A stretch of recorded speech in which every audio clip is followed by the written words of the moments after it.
Olá pessoal, tudo bem? Hoje eu quero falar um pouco sobre o conto Osair.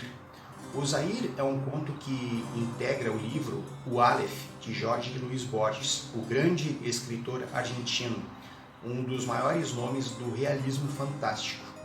Cada texto seu é um jogo mental com temáticas e ideias que muitas vezes desafiam a compreensão humana. O conto não deixa de ser um pequeno tratado sobre a obsessão. No conto, Zair é abordado como algo que tem o poder de se tornar impossível de ser esquecido por aquele que o vê. O personagem principal do conto é o próprio autor, o Jorge Luis Borges. Ele começa dizendo que Osair em Buenos Aires é uma moeda de 20 centavos. Em outros lugares já foi um tigre, um cego, uma bússola, um astrolábio, e um fundo de poço e etc.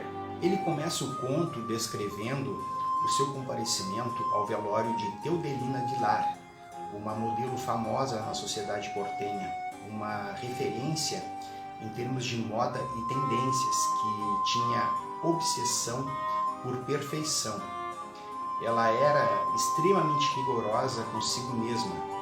Ela buscava, mais que a beleza, a precisão de cada ato, mas seu empenho, segundo Borges, era mais admirável e mais difícil porque as normas de seu credo, que eram as tendências da moda e também da etiqueta, não eram eternas e sim inconstantes, sempre de acordo com as direções ditadas por Paris e por Hollywood.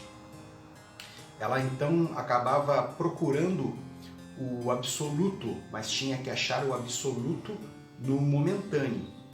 Para Borges, a vida de Teodelina era exemplar, mas ele entendia que um desespero interior a roía sem trégua. Com a Segunda Guerra na Europa, ela deixa de receber informações sobre as últimas tendências da moda, então ela fica desorientada. E isso, conjugado com sua idade, representa o início de sua decadência. Teodelina sabia que para se manter naquela vida precisava de dinheiro, e como não tinha mais como antes e não queria fazer feio, então ela resolve se retirar da sociedade. Borges confessa que era apaixonado por ela, ele nutria por ela uma espécie de amor platônico.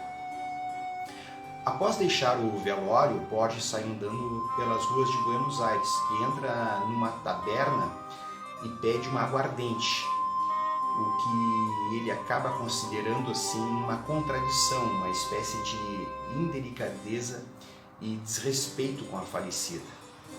Ele pagou a bebida e de troco recebeu uma moeda de 20 centavos, Osair. Aqui então começa o drama. Ele olhou a moeda rapidamente e saiu à rua, possivelmente já com sinais de febre. Com essa moeda em mãos, ele começa então a lembrar de várias histórias em que aparecem moedas. Então ele lembra das histórias das Mil e Uma Noites, ele lembra das 30 moedas recebidas por Judas, e ele escreve aqui palavras dele: pensei que não existe nada menos material que o dinheiro, já que qualquer moeda é, a rigor, um repertório de futuros possíveis. O dinheiro é abstrato, o dinheiro é tempo futuro. Ele acaba exemplificando nessas possibilidades, né? Ele fala que dinheiro pode ser música de Brahms, pode ser mapas, pode ser xadrez, pode ser café.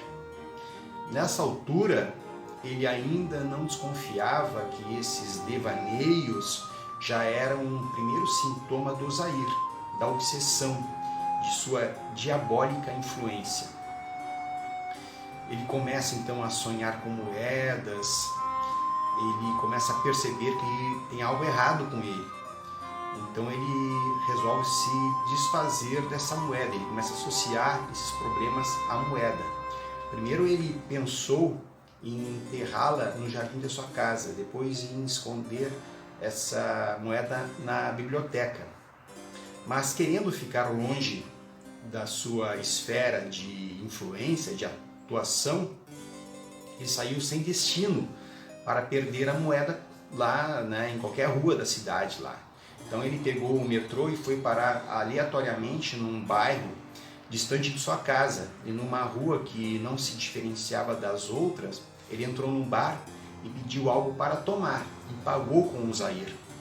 E saiu do bar com os olhos quase fechados, sem olhar o número das casas nem o nome da rua, para não saber onde havia deixado a tal moeda. Aquela noite, pelo menos, né, ele conseguiu dormir um pouco sossegado. Então ele começa a se dedicar a escrever um conto e por alguns dias ele consegue não pensar na moeda. Houve até momentos que ele se sentiu tão tranquilo de não pensar mais na moeda que ele acabou pensando nela voluntariamente, mas concluiu que exagerou nesse processo. Era sempre mais fácil lembrar do que esquecer. Sem qualquer resultado, ele repetia que aquela moeda não era diferente das outras. Ele tenta examinar outras moedas para ver se esquece a moeda de 20 centavos. Então ele examina pesos chilenos e até uma moeda de 1 libra esterlina. Mas esse esforço foi inútil, nada lhe fazia sair da cabeça a moeda de 20 centavos. Chegou a procurar um psiquiatra, mas não narrou para ele toda a história. Disse que não conseguia dormir e que a visão de um objeto não deixava de persegui-lo. Por achar estranha a sua situação, ele não quis ser específico com o psiquiatra e falou que era algo como uma ficha ou uma moeda.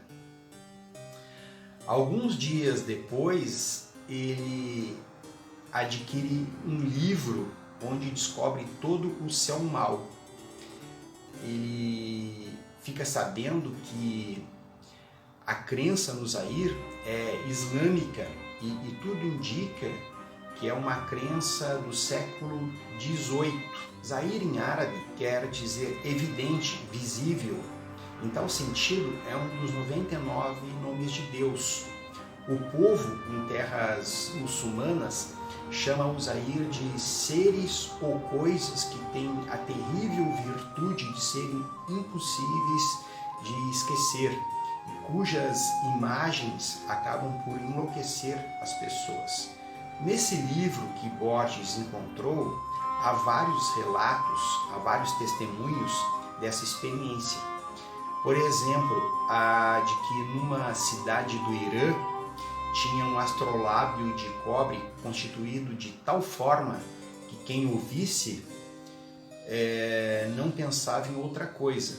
Então o rei determinou que esse astrolábio fosse arremessado ao fundo do mar, para que os homens não abandonassem a realidade. Há também o relato de um escritor que faz menção a um tigre mágico, que foi a ruína de todos que ouviram, mesmo que à distância, porque todos continuaram pensando nele até o fim de seus dias. Alguém disse que um desses infelizes que viram o tigre acabou fugindo para uma outra região, onde pintara num palácio a figura do tigre. Anos depois, o escritor visitou os cárceres desse reino e o governador lhe mostrou uma cela em cujo piso, em cujas paredes e em cujo teto um faquir muçulmano desenhara em cores vivas que o tempo, em vez de apagar, realçava. uma espécie de tigre infinito. Por quê? Porque esse tigre era feito admiravelmente de muitos outros tigres, que por sua vez eram feitos de outros também. Descobriu-se que a intenção inicial do faquir era de desenhar um mapa-mundi. Lendo ainda aquele livro que ele comprou, Borges percebe que está perdido, que a sua situação é bem difícil, que ele acabaria morrendo com aquela visão. Borges reflete que o tempo que atenua as lembranças agrava a do Zaire. Antes ele imaginava o anverso e o reverso da moeda, e depois ele passou a ver simultaneamente os dois lados. Ele começa então a imaginar o seu destino, onde terá de ser alimentado e vestido por outras pessoas. Ele teme que não saberá mais se é manhã ou se é tarde, e nem mesmo quem é ele próprio. Mas como não terá consciência do universo, somente do Zaire, ele imagina que esse futuro não seria tão terrível. Seria como abrir o crânio de uma pessoa que está anestesiada. Borges divaga. Talvez acabe por gastar o Zaire a força de pensar e repensar nele. Talvez por trás da moeda esteja Deus. Ele faz menção no conto a um verso do poeta inglês Alfred Tennyson. Disse Tennyson que se pudéssemos compreender uma única flor, saberíamos quem somos e o que é o mundo. Aí depois ele começa a discorrer sobre esse verso. Talvez quisesse Tennyson dizer que não existe fato, por humilde que seja, que não implique a história universal e sua infinita concatenação de efeitos e causas.